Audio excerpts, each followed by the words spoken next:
বাংলাদেশে সংখ্যালঘু নির্যাতনের সমস্যা যে রয়েছে এটা প্রথমেই কিন্তু আমাদেরকে মেনে নিতে হবে। ভারতেও রয়েছে এই সমস্যা, বাংলাদেশেও রয়েছে। এটা আসলে দক্ষিণ এশিয়ার ক্ষত, বা পৃথিবীর অন্য আরো বেশ কিছু অঞ্চলেও আছে। শ্রীলঙ্কাতেও তামিলদের ওপর আপনি জানেন কিরকম অবস্থা রাষ্ট্রীয় মদতে হয়েছে দীর্ঘদিন ধরে।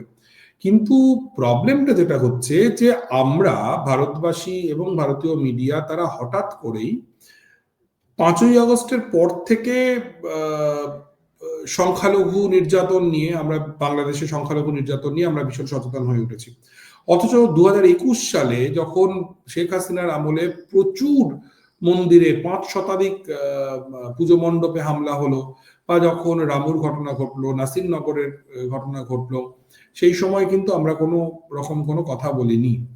এবারে বিক্রম মিস্ত্রি যখন ঢাকায় গিয়েছিলেন তখন অন্তর্বর্তীকালীন সরকারের পক্ষ থেকে বাংলাদেশের আমাদের যিনি পররাষ্ট্র সচিব, তাকে স্পষ্ট করে বলা হয়েছিল যে 88টা ঘটনা ঘটেছে এবং তার ভিত্তিতে 70 জন গ্রেফতার হয়েছেন।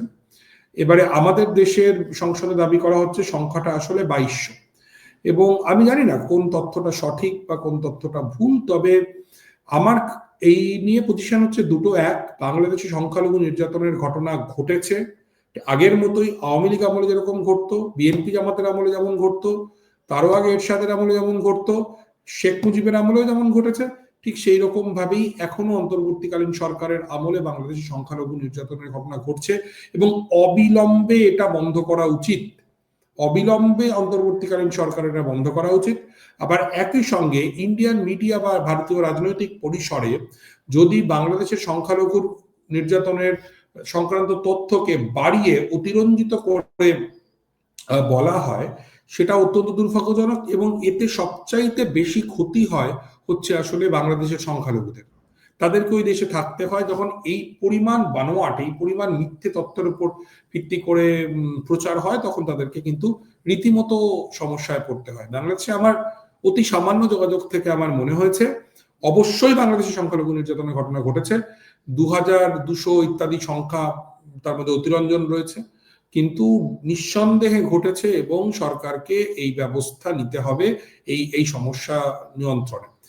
আওয়ামী লীগ করতেন এরকম কোন হিন্দু নেতার বাড়িতে যেমন হামলার ঘটনা ঘটেছে, এটাও সত্যি।